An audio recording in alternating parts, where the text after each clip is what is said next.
In the 1960s, Southeast Asia was seen as a region of turmoil. Wars, poverty, and political instability painted a pretty grim picture. But 60 years later, the story has completely changed.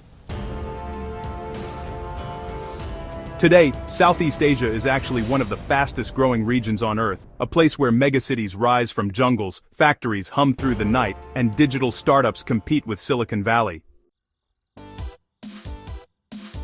How did this happen? How did a region once dismissed as developing become a global economic force? This is the true story of Southeast Asia's rise, a journey of resilience, reform, and reinvention.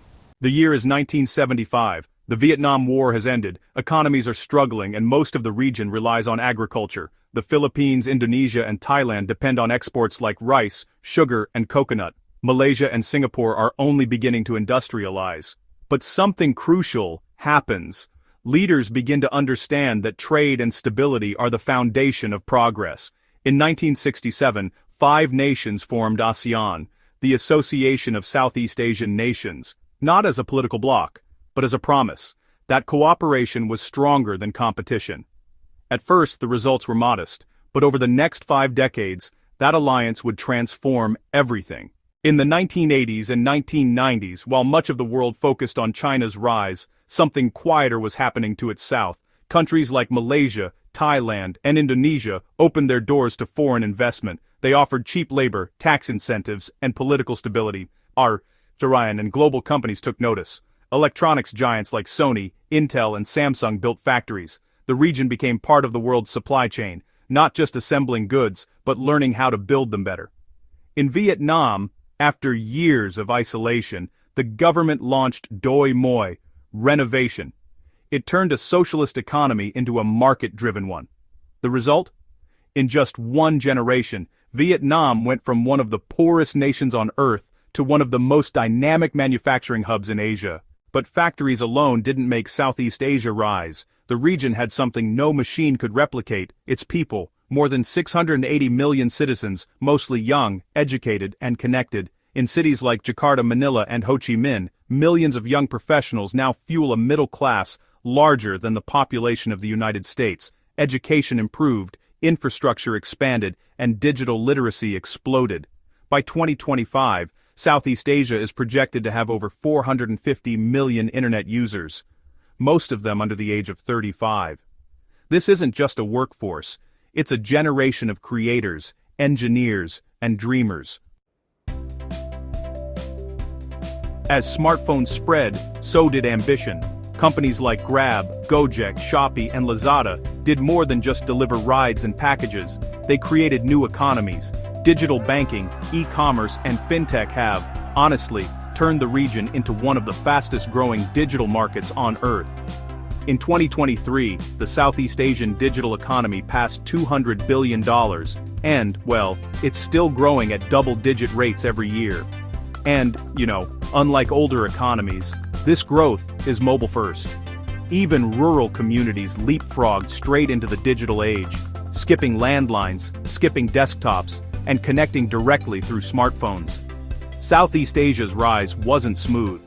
The 1997 Asian financial crisis devastated the region. Currencies collapsed, jobs vanished, and investors fled. But the recovery that followed was proof of something deeper: discipline.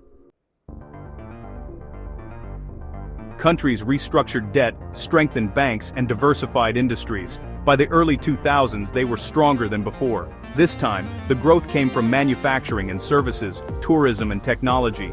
Today, Southeast Asia's combined GDP exceeds $4 trillion, and if treated as one economy, it would honestly rank in the world's top 5. The engine of today's Southeast Asia runs on 3 nations. The Philippines, powered by its massive service industry and global workforce. Remittances from overseas workers and booming business process outsourcing make it a backbone of regional finance. Indonesia, the giant, 270 million people, rich in natural resources, and now pushing hard into tech and green energy. Jakarta is not just a city, it's a future mega-hub of digital trade. Vietnam, the manufacturing miracle. Its exports rival entire continents. It produces everything from smartphones to electric cars, and it's attracting companies leaving China's supply chain. Together, these three economies are rewriting what it means to be developing. But numbers only tell half the story. The real secret behind Southeast Asia's rise is cultural, hard work, adaptability, optimism. The same traits that helped rebuild after war and disaster now drive success in boardrooms and startups. Across the region, communities blend tradition and modernity, family values with global ambition, local pride with regional cooperation. This human resilience, not oil, not gold, not luck, is what truly powers Southeast Asia. Yet the challenges are real. Inequality, climate change, corruption, and urban overcrowding threaten progress. Rising sea levels endanger Manila, Jakarta, and Bangkok. Automation and AI could displace millions of jobs, but Southeast Asia has already proven it doesn't give up. Each crisis has become a lesson, each setback a reason to adapt. With a young population, strong regional cooperation, and growing investment in green tech and digital innovation, the region's story is far from over.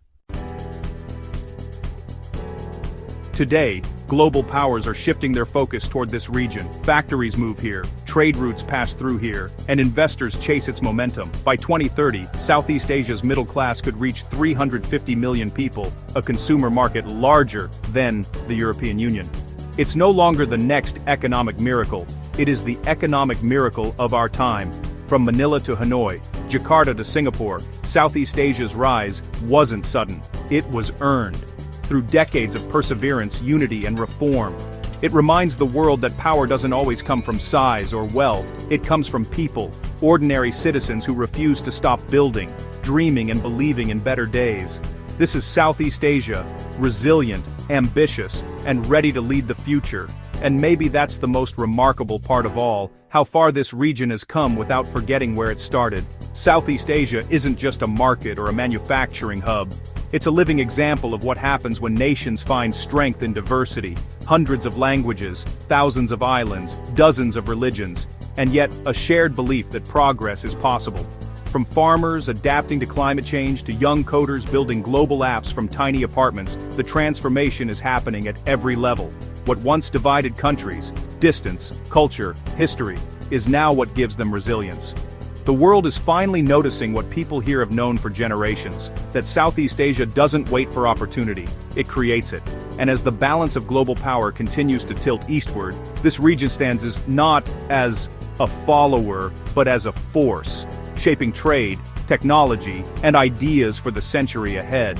So when the future maps are drawn, they won't just mark capitals and borders, they'll trace the pulse of a region that turned adversity into ambition, and ambition into influence. Because Southeast Asia isn't just rising, it's redefining what leadership looks like in a changing world. And its story is still being written, by the millions who wake up each day, determined to prove that this is their time.